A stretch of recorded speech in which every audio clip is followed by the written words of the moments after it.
UFC Unfiltered. Please tell me that's on video. I've never been happier. I'm made for a fucking podcast. We're dangerous. Listen to me, we're at it.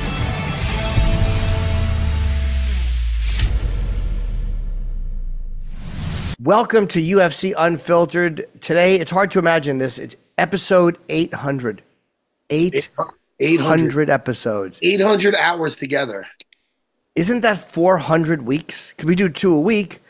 So 400 weeks. That's a long time. Man, we're going strong. That's about 8 years. Yeah, maybe 7.5, 8 years. Still going, man. And our guest today.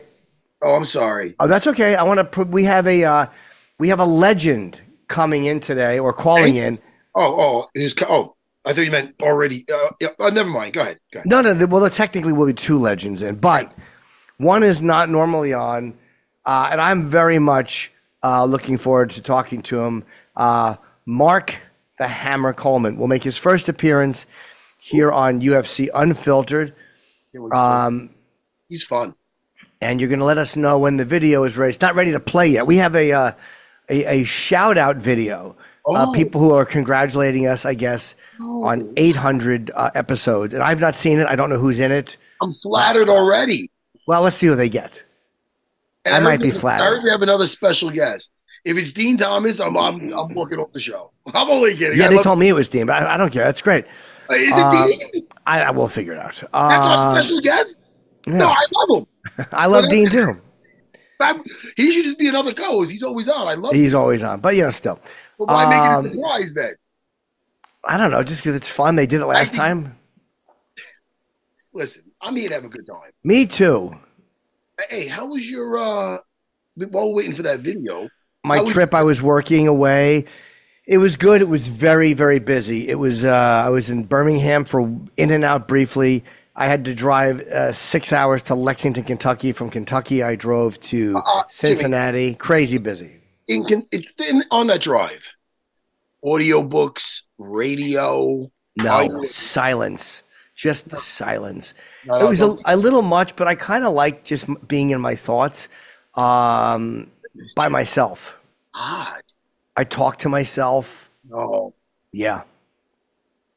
7 hours of just nothing. No, come on. Yeah. I mean, when I'm walking, I listen to something, but I just kind of like zoning out, having a couple little pretzel snacks, my Diet Coke, and just driving. And no music, no nothing. No.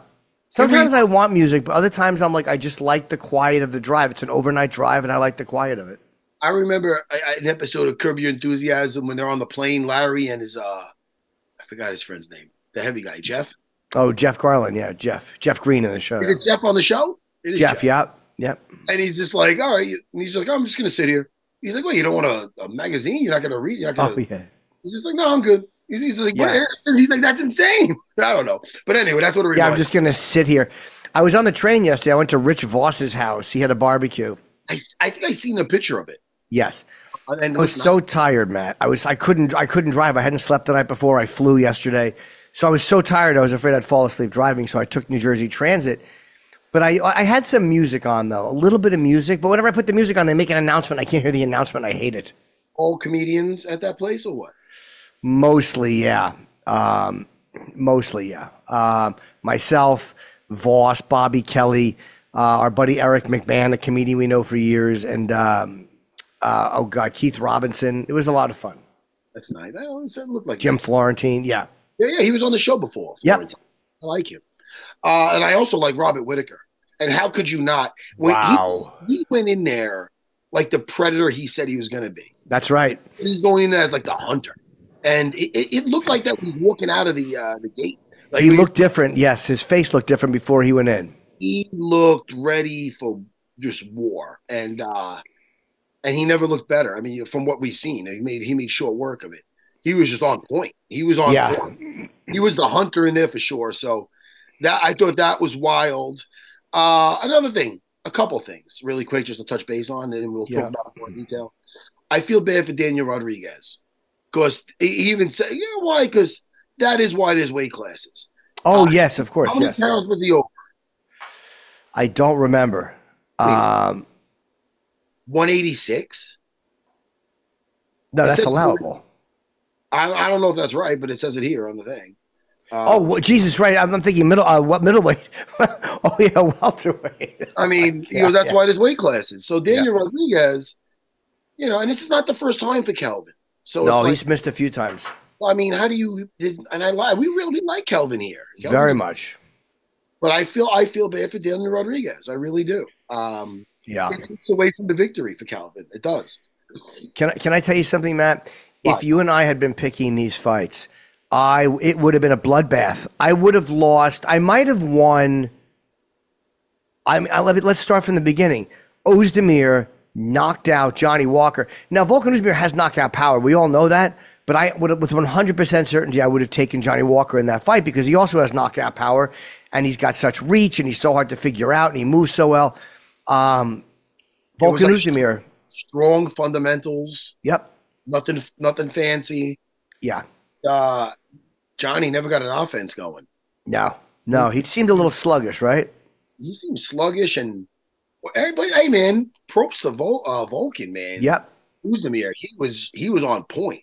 You get to say he never looked better is a thing to say. This was a huge fight for him. This was a big fight for Ozdemir because he had lost 3 out of his last 5, even though he's still ranked number 9. So congratulations to him. Magomedov remains undefeated. Tricoli, I would have taken probably Magomedov in that fight, so I think I would have won that one. Hey, you might have won that one. I would have chosen him. He looked great. I have to touch base on this because this bothered me. But it wasn't again a close fight, but I really thought Jared Gordon won that second and third round in the first round. Yes, 100%. And for Jared Gordon, I've had a couple of fights that could have went the other way, and they don't keep me up at night or anything. But at 35, with a couple of these close fights, and then he's getting some tough breaks. He could be 22-5 right now instead of 20-7. Exactly. And he's really fighting intelligently. He's tough. He fights intelligent. He adds new things in the arsenal. Yeah, I love when he was scooping up that leg. And then he was just letting it drop sometimes. It reminded me of some, Al Iaquinta used to do something similar. And it keeps you guessing, if anything. Just to mix it in. But then he was finding his shots. I feel towards the end he was landing the better shots. And I really thought he won round 2 and 3. And the stats even showed the same. Yes. So I feel for the guy, and Haqparast fought well. He's faster. He looked really good. But I definitely thought that Gordon won that fight. 29-28. I thought would have been fair. But yeah, you're right. He is this is the second time where everyone has a fight. But 8-6 in the UFC. He could very easily be 10-4. But the good thing is, like the matchmakers, Dana, they see these fights. They know what's happening too. I mean, they might say don't leave it up to the judges, but they also see that he's fighting very well. 100%, brother.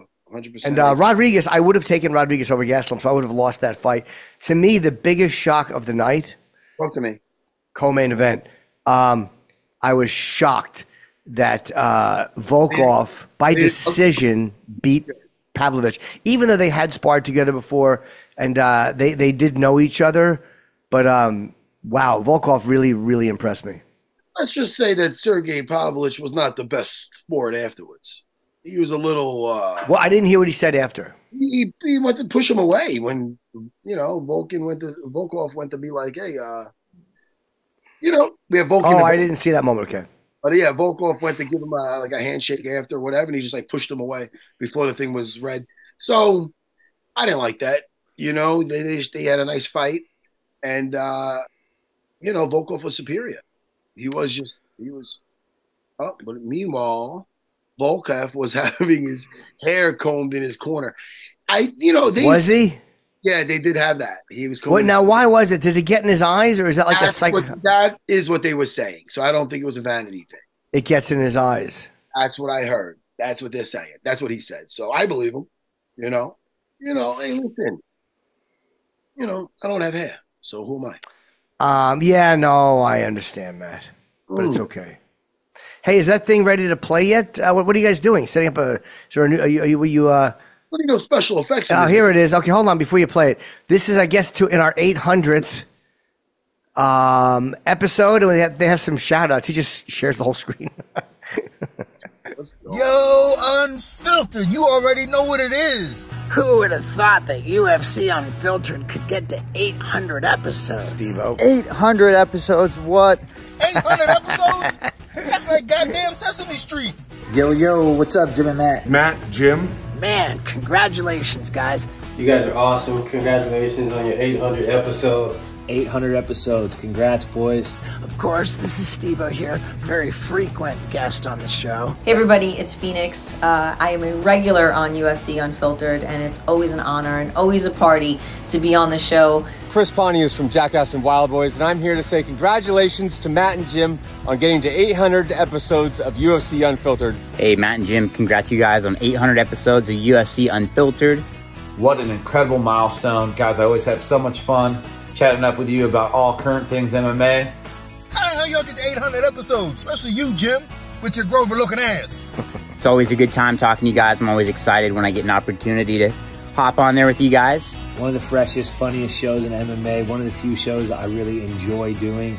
My favorite memory with you guys is just fight week talking to you guys. You guys bring the entry, the introductions, the vibes, man. You put me in good spirit every time, man. So thank you guys. 800 episodes. It's been an epic journey for you guys. You guys are a dynamic duo. I love coming on the show with you guys. It doesn't even feel like a podcast. It just feels like hanging with the boys. My favorite part about being on the show is how you treat each other like two brothers. I love when you guys give each other shit, and you do a great job at it. My very first time on the show, me and Matt ended up being twins with the same Fight Island shirt on, and you know, that and jiu-jitsu, we had that instant connection, and it was it's always cool to talk to, you know, one of the legends of the sport. And yeah. What was my favorite part of the show? Probably talking about Gene LaBelle choking us all out, which we couldn't air, of course, but it was fun, and I was stoked that you guys were so stoked on it. My favorite thing about the show? Come on, Jim Norton and Matt Serra. It doesn't get any tougher than that. And I just want to say one of my favorite episodes is, you know, Matt, you're so short, you have to jump up on a chair to choke me out. And if anyone's going to choke me out that doesn't need a chair, it's this cat. What's up, man? Hey, happy 800th. Who does that? 800 episodes? Has any two people been together that long? Maybe Burns and Allen, I don't know. But yeah, maybe Burns and Allen. They're about as old as that. We're really showing our age already. Ooh, happy 800, man! Happy 800, bro. Congratulations. I can't wait to be on the show again. Let's make another 800. Hopefully, you guys got 800 more episodes inside of you, and hopefully the ads stick with Matt. He's going to stay swole this whole time. In 800 episodes, maybe Jim will get some ads. Come on. Always a good time when I get to talk and hang out with Matt and Jim. Matt being just as nerdy as me when it comes to pop culture. Didn't think it was possible, but he might even be worse. Congratulations, guys. Here's to many more. Congrats, boys. Congrats again, you guys. Love you guys. Man, I love you guys. Congrats, guys. I love you. Can't wait till the next one. I'm proud of you guys. Keep doing your thing. Keep making people laugh. And keep having them good shows. Unfiltered for life. I like it. I'm very touched. Thank you very much. Now what I would like to do is see a list of all the people I want to see a list of all the people they asked who said no. I am 100%. I want to. That's the first thing that went through my mind. I'm happy, and all the people, I have a special place for them now. I just feel that's so nice. But like you, I'm thinking, all right, yeah, who's on that list? Who did not even say? Who just put that? Who didn't even answer back the producer? Yeah, I bet you Dana didn't get back to them because he wouldn't say no. He probably just like, well, just tell them I said hi. I mean, maybe. But that's not the point. Is President Trump? We have Mark ready to go. Listen, I can't wait to talk to Mark Coleman. I know. How well do you know Mark the Hammer Coleman? Let's just bring him in. I know him well. Yeah. Let's get him in here.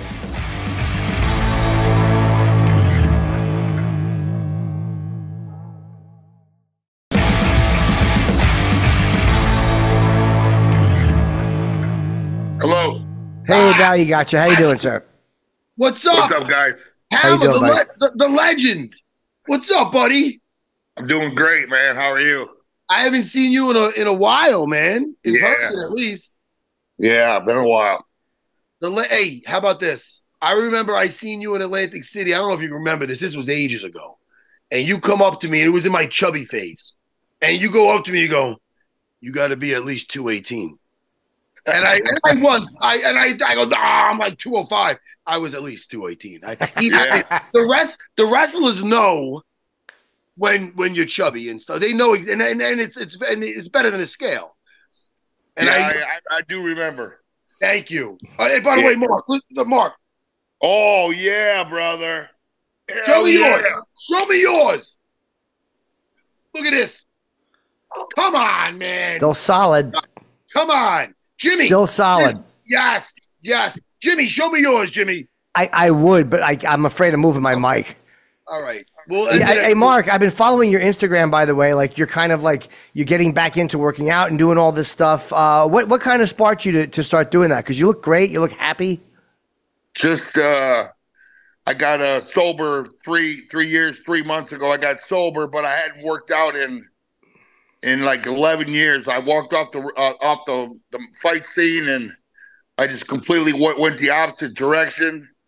And I started drinking heavily, and I just got super, super lazy, and nothing in my body worked. My knees, my ankles, my hips, everything was sore. It was hard just to walk to the car. And then last year, January 1st, I'm good friends with Liver King, and he basically just told me to transform myself back into the Hammer and promote the carnivore diet and the 9 ancestral tenets, and I'm working for Liver King and doing that, and I just got obsessed, and I literally I walked out the front door after I got the message. I walked out the door, and I never stopped walking.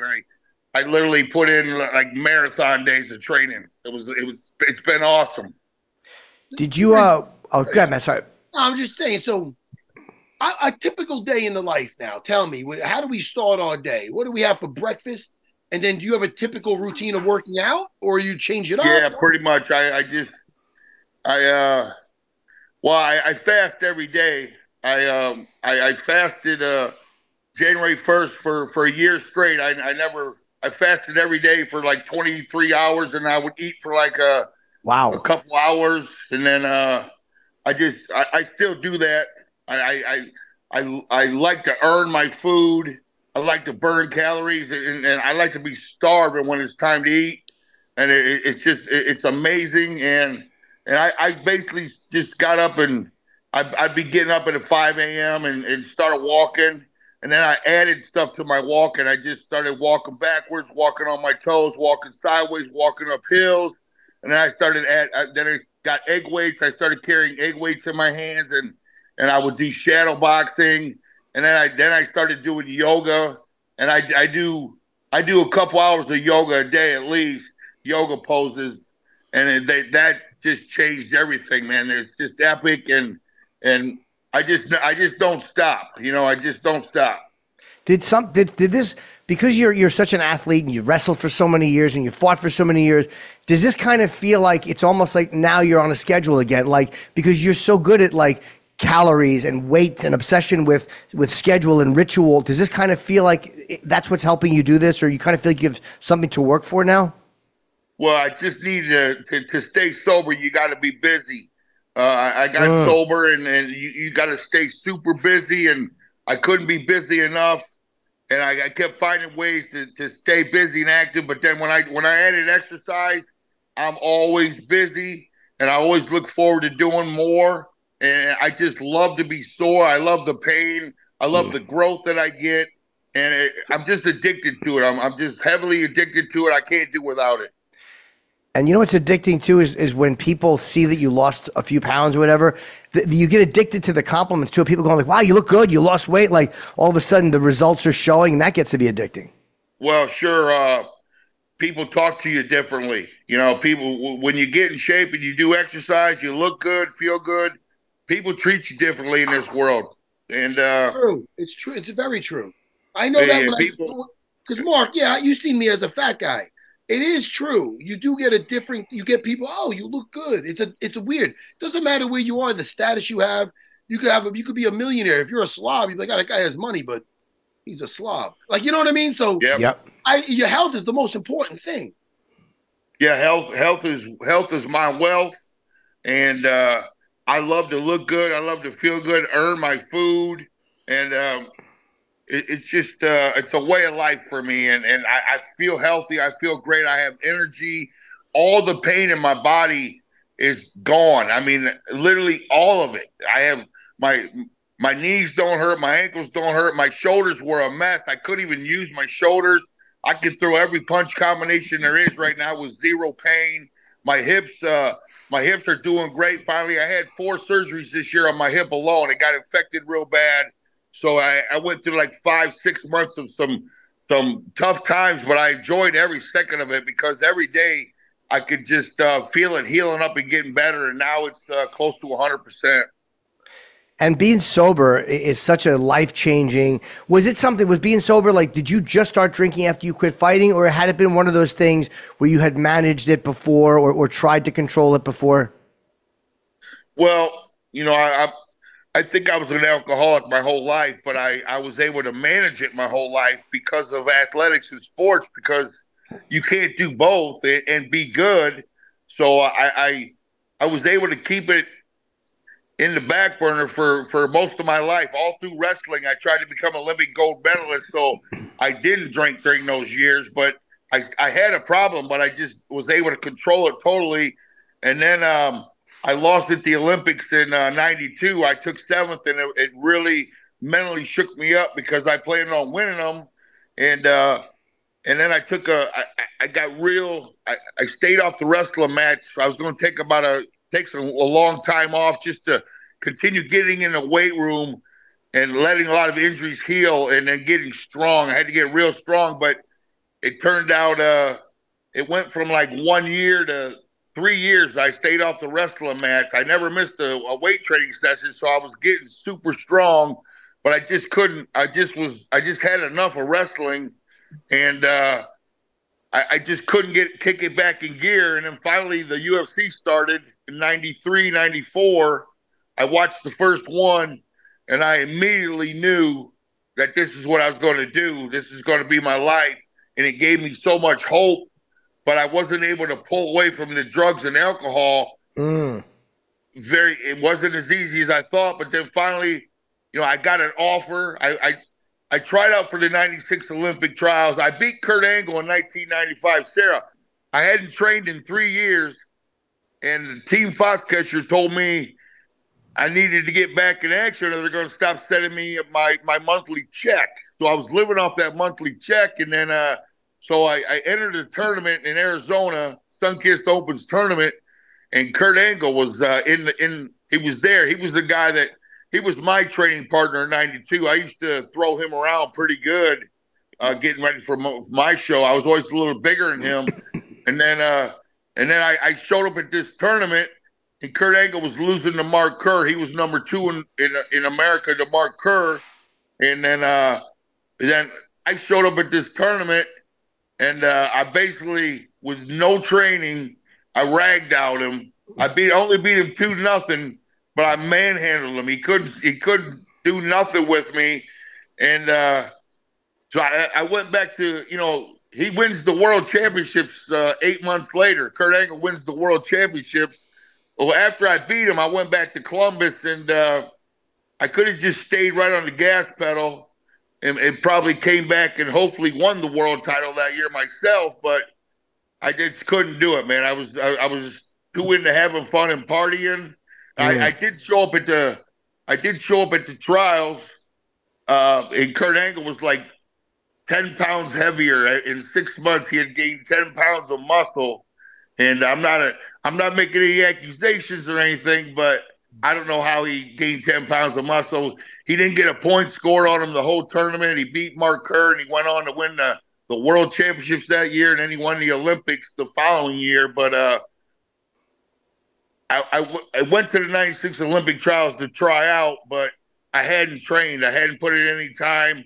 I ended up beating Mark Kerr in the first round, knocked him out of the tournament, which was Kurt Angle's biggest worry was Mark Kerr. So I knocked him out of the tournament, and then I got beat in the next round and I knocked myself out, and then I got approached by a manager, Richard Hamilton, who was there scouting athletes for he was a UFC. He had jumped in Dan Severn's corner, made a name for himself jumping in Dan Severn and Don Frye's corner, and so the UFC gave him a slot in UFC 10. And he offered it to me, Mark Kerr, and Tom Erickson. And I'm the one that talked him into. I told him I'll whoop both their asses, and I told him I'll whoop Don Frye's ass. I said, I'm the man for the job. Where's the contract? Let me sign it. When do we get started? So I had 35 days. I talked him into it. And I had 35 days of training with him out in Arizona. And I walked into the cage and ground and pounded people. Hey, you guys talk for a minute. I have to turn this vent off. I can hear it in the background. I'm afraid it's going to mess the audio. I'll be right back. You guys talk. Go ahead. Hey, Mark, they're coming out now. I'm sure you heard of with The Rock. The Rock is going to be playing Mark Kerr in a movie coming out. Hell yeah. Now, hey, man, with your wild life and all you've done, do you ever think about one day them coming out with a movie or even writing a book? I've been trying to start writing my book many, many times, but yeah, I plan on sitting down for about a month with a book writer and just talking for a month and letting him put it together and tell my story. But the movie's going to be epic. They're bringing me in next week to come watch a couple scenes, so that's going to be pretty cool to see. And Brian Bader's playing me. He's doing awesome, and I'm so excited about that. But yeah, I think hopefully someday they may do a movie on me. Who knows? But is it weird seeing somebody else? Have you ever seen anybody portray you before? Or is this the first time? And is it strange to see somebody else playing you, even if he's doing a good job? Well, I don't know if he's doing a good job or not. I think he's doing a good job. But no, of course, this is the first time. This is like so cool. I've never had nothing like this happen. It's great for Mark Kerr. It's good for me for business and everything.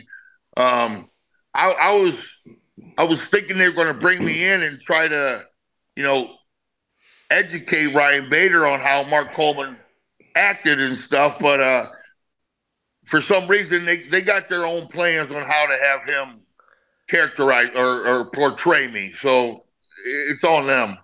Do you guys know each other? And has he reached, because a lot of actors will reach out to a person they're playing and just want to meet with them. Like, just want to do it and maybe spend a few days with you, watching how you walk, watching how you drink coffee, like little weird things which make somebody in a role more believable. Well, I'm surprised they didn't do that. I don't know why they didn't, but I was all for that. I'm friends with Ryan Bader. We've talked plenty of times at events and stuff, but I think that would have been cool, but I don't know why they didn't do that. Hey, you know what I always liked? I liked seeing you with Matt Brown when he was getting ready for fights and stuff. How did you tell me about your relationship with him? Because I like when the old school tough guys are with the next generation tough guys. I like that. And you guys are a nice group together because he's a badass. Yeah, Matt's a good guy. It's unfortunate that we didn't hook up a lot sooner.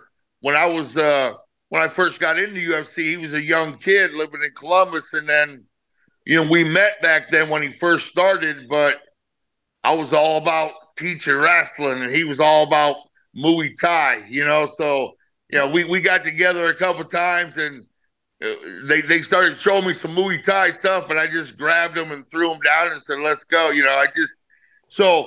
We just didn't hook up. We would have been great together. He would have been great for me. He would have taught me the Muay Thai. I would have mastered that shit and killed it with the clinch game and all that. But we ended up teaming up about a little over 4 years ago.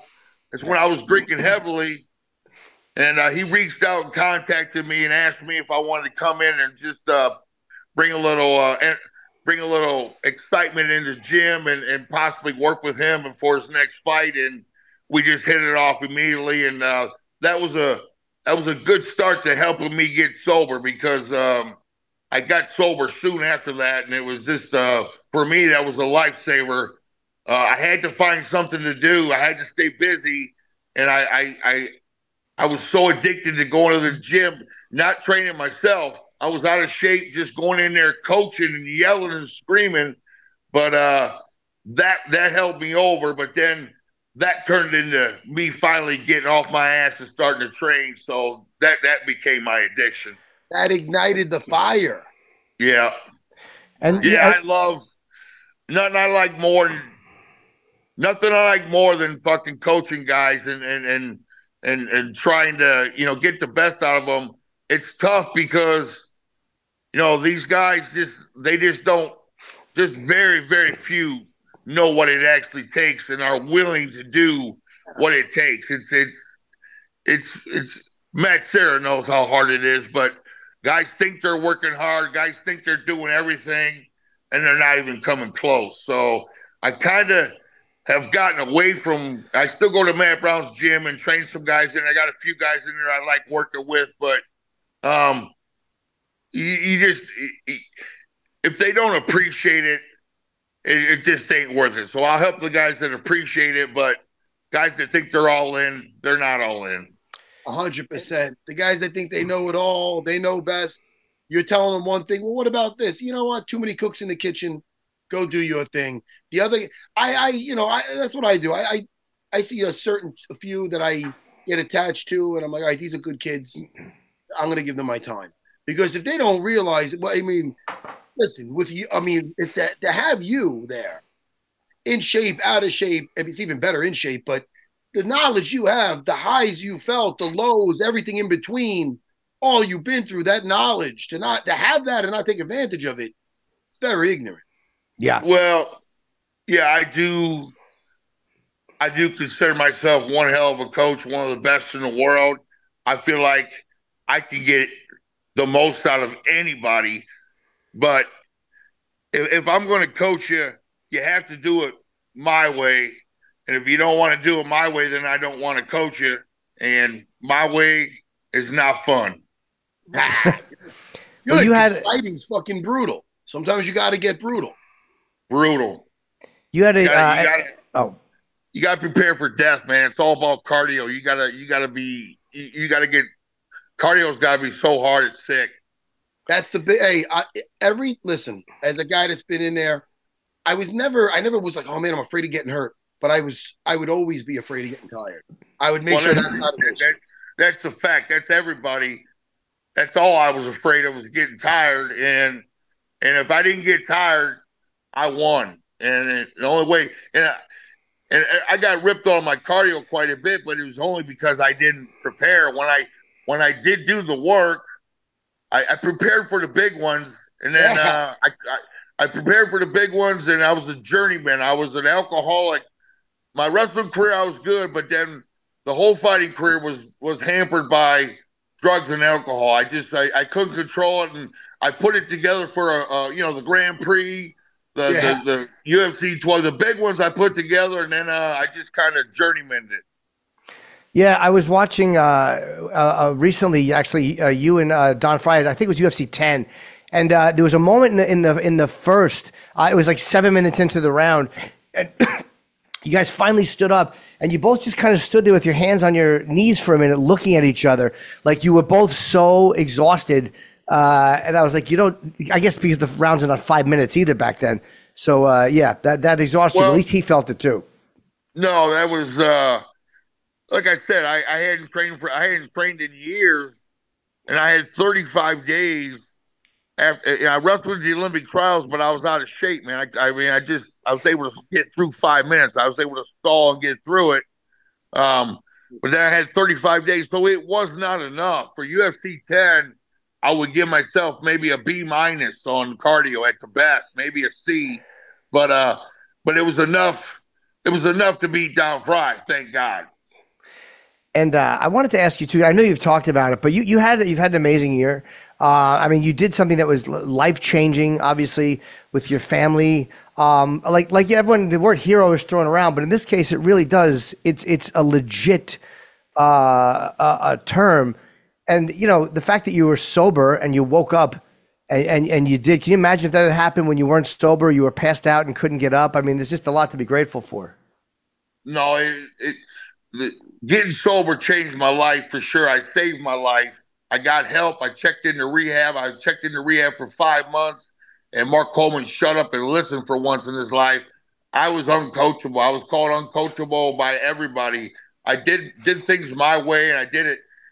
That's just the way it was. I like to learn how to do things my own way, but then when it comes to getting sober, you can't do it alone. It's utterly impossible. And once you do check in and realize you have to work it, I have to work sobriety the rest of my life or I will fail. I'm going to think about alcohol every day the rest of my life, but I got ways to beat it now.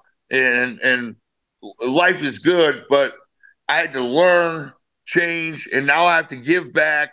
I go to AA meetings still, but now I'm all about helping people because there's millions and millions and millions of us out there struggling, and I have such a big platform that I literally help people every day, try to help them get sober just via, I get messages daily through all the social media, and I got to, just to get back to these people and give them a sense of hope. It makes me feel good to give somebody hope because there ain't much I can do for anybody except tell them they have to go get help, you know, and maybe I can lead people in the right direction. Yeah. Man, hey, listen, I'm very happy for you. You know, you got your life on track. You're looking great. You're healthy. It looks like you're enjoying yourself. And by the way, I'm also a girl dad. I see you with your daughters. You look like a great dad. Good job. Yeah, that's everything. That's all I care about. I got my 3 beautiful daughters. They love me. They're proud of me, and that's what matters the most, man. That's it. I'm happy. I'm blessed. I'm at peace. I'm total at peace. I fear nothing, man. Hey, Matt Serra, I was a scared boy. I had social anxiety. I didn't like walking into rooms. I was worried about everything I said, if I was going to embarrass myself. I was scared of everything, and now I'm scared of nothing, man. I was the shyest kid in the world, but I got no shyness anymore, man. Life is good. Congrats, buddy. Is there anything you want to promote before we get out of here? Anything you want to promote? You got workout stuff going on or something? Yeah. I got my clothing line out. Clothing and vitamins and supplements, CBD products, and apple cider vinegar. HammerHouseHealth.com. HammerHouseHealth.com. High quality products. I wouldn't put no shit out there. Very high quality, delicious tasting, and CBD's been around for a long time. It's the one product that I do use for inflammation and anxiety and all that stuff. But my clothing line's pretty good stuff, high quality shirts and hats. I got a Brawl energy drink. Just came out with a new energy drink. It's called Brawl Energy Drink, and I got my own can, Octagon Orange. Mark Coleman's Octagon Orange, and I worked with the tasting and the flavor, so the taste is very good. And again, the quality is off the charts, man. I wouldn't put no garbage out there. It's a healthy energy drink, and I'm excited about that as well. Just getting started. I'm going to drink that Brawl energy drink and just start headbutting people. Thank you. Yeah, Mark, thank you for coming on. You're a legend, and congrats on the great to see at the BMF fight too, and the respect you got from everybody. Everybody misses you and loves seeing you in the cage at all. So, congrats on this amazing career you've had, man, and so many people love you. Truly amazing, blessed. Thank you, everybody. Just hey, bring back them fucking headbutts. Yes. All right, thanks, Mark. We'll talk to you again. Take care, Mark. Bye.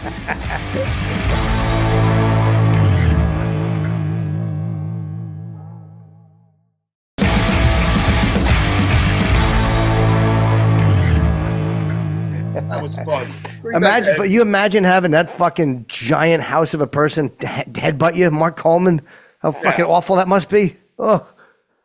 You got to see Murillo Bustamante versus Tom Erickson. That guy he just mentioned, that other big wrestler. Yeah. He mentioned his name.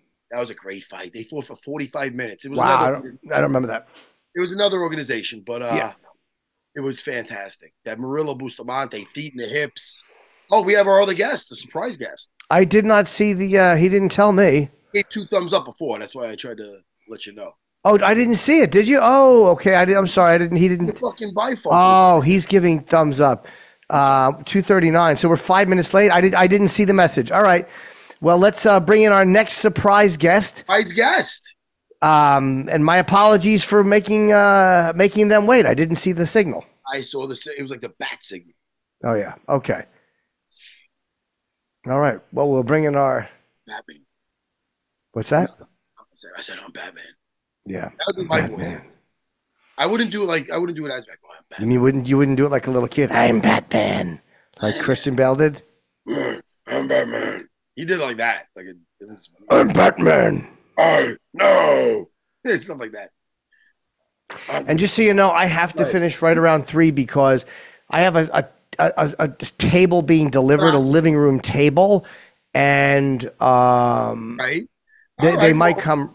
So just so you know, if I jump out for a second, that's why. I have no control over it. They're really being difficult. No problem. I think our surprise guest jumped out because we kept him waiting. Did he jump out? I didn't know he was here. Jake, you should have. There's our surprise. Henzo! Come on, man. Master Henzo. I'm so happy to see you. This is a great surprise. Brother, it's good to be here with you guys. To come back to give you guys a hug. Wish you the best success in life. This show is the best, you know. Your show is the best always, Paul. Mr. Henzo, I saw a video of you yesterday walking in like Argentina or something, and you were talking, and there was guys behind you yelling. That was actually what I am right now. I'm in Zurich. You see? So I came back yesterday to Zurich, but I was in Zurich, and 3 guys were making fun of me, and they came to try to steal my wallet. So I had a little fun, you know. What happened? Because you took your glasses off in the video, like you were getting ready. You were smiling into the camera, and Matt, you could hear these guys in the back yelling. Yeah. And what fight? I didn't hear a follow up. Did they actually approach you? Unfortunately, I could not beat them up and record it at the same time. I need a wingman, you know. And I was afraid I would go back and try to get a footage from the cameras of the business around, and they would call the police because I was here as a tourist, you know. I was here as a tourist, so I couldn't go after the footage. I wanted the footage. It was 3 guys, but the reason why I did that was because there was a very nice homeless guy very smart guy, that every time I went to have breakfast, I would talk to him and I'll give him some money. I'll give him money for food. And so I told him, I said, look, later I'm going to pass by, drop the money for breakfast. So you don't drink in the morning. Have this. I brought him some money. So when I got there, he was sleeping. So I put it on his bag. Or the next day I came by and I asked, you got the money on the bag? I left for you there. He goes, no, I went to the bag. I looked, it wasn't there. I said, well, someone stole it. So I was staying in a hotel right in the corner. So every night I would go there, put the money on his bag, cross the park, and would be there looking to see who was going to take the money. So it took me like 6 days. 6 days until I found out those 3 guys, they would take the money and go have a beer on the corner. There are 3 foreigners, I don't know from where. I couldn't understand their language. So when I have recorded them getting the money and walking away, the 3 of them, and they sit in a bar. What I did, I go around the block. I see them sitting there. I go around the block. I put my glasses on the tip of my nose. I pull out my wallet and I counting cash like this so they could see. And I walk wobbling. I start wobbling. And when they thought, oh, it's a drunk guy full of money, we're going to take his money. So they start following me. And that's the scene that you saw, you know, they were making noise, they were barking, and they were making fun of me, you know, barking. And recording the video and laughing. And I say, finally, now they're going to pay the price. Uncle Hales is going to have some fun, you know. And you put the glasses, you said so, you're such a scary guy because you were literally not frightened at all. You put the glasses away and you said, this is going to be fun. And then the thing turns off and I was dying to know what happened. The first guy came barking, and there was a very funny thing because of these trains that you see passing here all the time in Zurich, the sidewalk sometimes in certain places is very high. So it's like 3 times the height of a regular sidewalk, 3-4 times. So I was by the edge of the thing when he came and started barking on my face.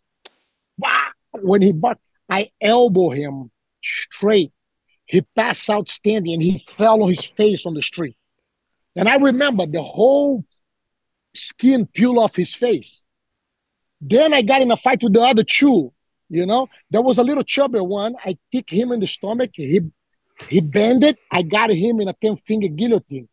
So his third guy was trying to punch me and he couldn't because I kept the little chubby guy in the front of him, you know, like I wouldn't let him hit me. And then the guy passed out, the guy that I was guillotining. I pushed him when he fell. I kicked him in the head, and then I took the third guy. When the police arrived, I had my knee in the stomach, and I was hitting him in the face, you know? And the police came quick. It was like 4 minutes. This shit lasted like 4 minutes. When the police came, and look at the beauty of Switzerland. You see it's influencers everywhere. So the police came straight at me and they grabbed their friend and they run to the train station. And they come and they go like this. What happened? I go, they tried to rob me and I react. I had to defend myself. The guys, don't move, stay here. I said, no problem. They went after the guys. The guys went inside the train station. Then I walked straight to my hotel. And I went to sleep. Took a shower, went to sleep. Those are the nights that you sleep better, you know. Yeah. Another day in the life. Yes, you take all your stress out. You know, Sarah. You know, I was talking to Dana. Dana was talking about the guy that you mounted until the police arrived. Yeah. Well, my wife and kids were right there. That's why jiu-jitsu is a superpower. Do you know that little Jimmy is now a member of the Renzo Gracie Academy? Do you know that? Oh, brother, he's training that. They tell his stories all the time. You don't understand. Well, what stories? You didn't take your dick out, Jimmy, did you? No, not yet. Not yet. No, if I ever get a blue belt, I'll do that to celebrate. I didn't know what stories you were. Blue belt. I was afraid what stories you were referring to. I didn't know. They love him there, man. They love him there, man. I love it. I love going. I really love going. It's everybody there is better than I am at it, and they're all nice. Everybody there is humble. They're nice to you. They make you feel welcome. It's an amazing atmosphere. This is the main thing. Like you, especially coming from that, you're like family, man. You know, you're more than welcome anytime. And it's the shit. Believe me, it's your house.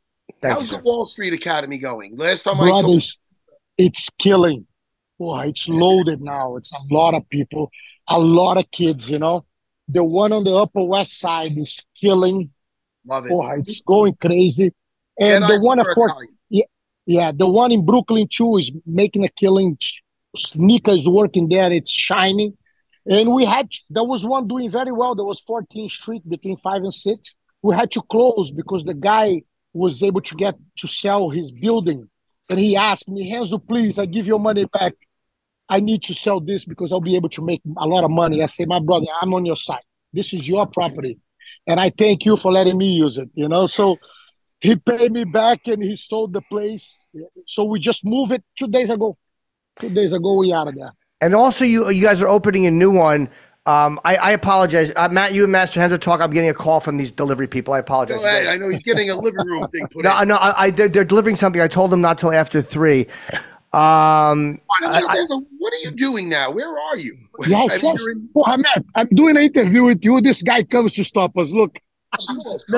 Jesus How are you, buddy? Nice to see you. Master Renzo's with you. This is amazing. Yes, this is jiu-jitsu, brother. Anywhere we go in the globe, look. We have our brothers here. You see? Yes. What are you doing? What belt are you? What belt are you? Unfortunately, he's a white belt, man, but it's gonna be for short time. Me too. I was a white He's belt a white too. belt Don't too. worry. Yes, yes. I was a white belt too. That's great, man. That's great. Keep training. Keep training. Where do you train? At Carlson Gracie. At Carson Grace. Carson Grace has a school here, my uncle. Beautiful. With his brand. Beautiful. Yeah, You're in good hands. It's very good Thank hands. you. Yes. I really appreciate to hear that. Nice to Jesus meet you, Christ, my I'm friend. talking to Matt Serra, and Got my Hands, master in front of you. Let's have a That's picture, amazing. brother. Let's have a picture. Yeah, pull it off.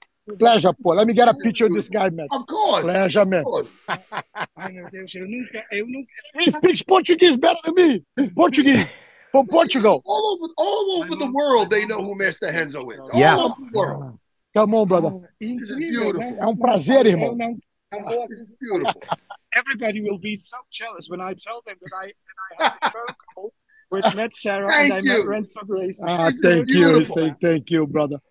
É prazer, irmão. Let me put Matt on the picture, of course. Of course. Who is that? We're wrong. Martial art reactions. Unbelievable. Prazer. Let me finish this interview with this guy. Right, prazer grande, irmão. Prazer grande. Tudo de bom. And what are you doing there? What are you? You're always over. You're in Japan. You're in Saudi Arabia. What are you doing now? Yes, I'm with. Look at the crew across the street. I'm having business meeting with a huge fund, a billionaire fund that they have here. They want to finance new projects that we have together with Abu Dhabi. That's why I came to meet them. You know, it's insane. Yeah. And you also have a new school opening up on, isn't it like on the Upper East Side? They did open match yesterday, right? Yes, they just opened for the first day yesterday. They're beginning to put the things together there. It's going to be a very good location because it's a huge residential area, you know, a lot of kids, a lot of families. It's going to be very interesting. We have the best instructors there. Everybody's there helping the place, you know. Now, Mr. Renzo, I know you got to go in a second. I just want to say, this is the 800th episode. I'm so happy. Can you believe? You know the best, man. They used to say to us, the fighting wouldn't take us nowhere. I use that line all the time. I stole it, motherfucker. I use it all the time, and I get it from you. And I just want to say, listen, Jimmy knows you did so much for me. There would be no me if there was no you, that's for sure. My brother, that wouldn't be me if there was no you, brother. We are one. You're know that. Best. Oh, and Jimmy, I love you, your father, your whole family, your kids. And now your wife. I'm never going to roll her because if she finished me, I'll never forgive myself. And they are getting too good. They're getting too good. The Serras they're trying to take after the Gracies, the Serras. They're all I see they're winning everything now. They're winning every competition. They're kicking ass left and right. I love it. Love it. Oh, and Jimmy texted me that before you go, he said just now, he goes, Matt, show him your abs. I go, Jimmy, no, I don't want to. I thought Master Renzo might want to see your abs. I didn't want to do that. But Jimmy's Jimmy. I've seen those every episode for 800 episodes. I've seen those abs. You know what I used to say? I used to say that after 45, if you have abs, you're gay, you know? But Matt Serra is an exception. No, he's not. I love you, Matt. I love you. Hey, listen.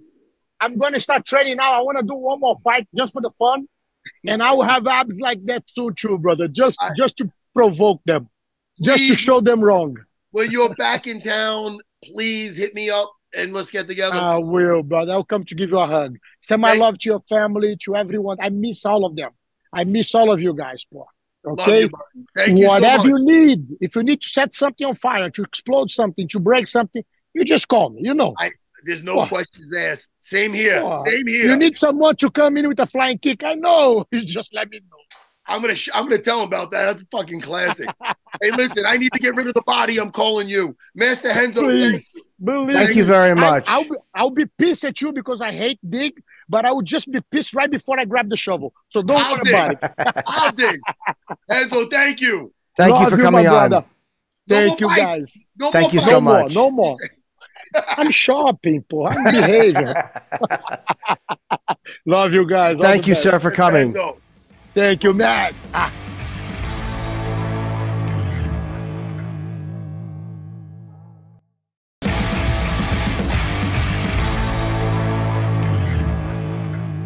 Hey, Hey, that was great. Awesome. That was great, Jimmy. And just in time, you got a minute before you're thinking. But I told they're literally calling me I told them between 3 and 5 because they wanted to come earlier. That's the only window I could get, and they're calling me at 10 of 3. I'm like, these guys, they just don't give a shit. Can I just tell you that I'm surprised that I'm happy about the surprise? That was a fucking great surprise. I knew you'd be happy. And can I tell you, I happened to see that video. Go watch that on Instagram, Matt, if you haven't seen it. But when you see him, the thing about Renzo that's so amazing in that is it's real because you can hear guys in the back. You can hear them barking and making noise. And he's just smiling and he's walking through it, and you know that he just can't wait to get his hands on them. Like that's what a comfortable way that is to live. Enzo's the nicest guy you ever meet, but he could switch it at the drop of a dime. Also, really quick, that little reference he said about a good friend comes in with a flying kick. Really quick, at a fight with Ricardo Almeida versus Nate Marquardt, who's another great fighter. He was in Japan. Ricardo tapped him out with a guillotine, and he might have kept it on. The ref didn't break it up, so afterwards Nate went after him. And when he went after him, Renzo came in the ring and kicked him with a front kick. They're cool since, but Renzo's a bit of a madman, but he certainly is. Love him to death. Love him to death. Well, thank you. And again, I'm sorry I have to end at 3, but there's no way to do it. They wanted to come earlier. Listen, there's nothing wrong with coming early. Thank you, Mark Coleman. Thank you, Master Renzo. And, of course, Matt Serra and Jake and all the people, Chris, the producer, all the people that have helped us. I mean, again, this is not the end of anything. We just want to say thank you to the guys that we're still working with. And you make our lives a lot easier. You do all the prep for us. You give us a lot of information. You get the guests. And I look forward to Wednesday. We'll get back together Wednesday. And thank you for 800 episodes. Matt, I love doing this with you. Man, me too, brother. Me too. And it's not the end, only the beginning, some might say. Or closer to the end than the beginning, but I would say we're not ending soon. And congrats to Robert Whitaker, man. What a performance. Amazing. And we'll preview the next card and talk more about this one on Wednesday. Thank you to the crew for getting those guests for us, Mark Coleman and Master Renzo, and, of course, that great little montage piece with all our friends. That was nice. Love it. Jimmy, 2 days. We're back. See you soon, buddy. Thank you, everybody. Bye, everyone.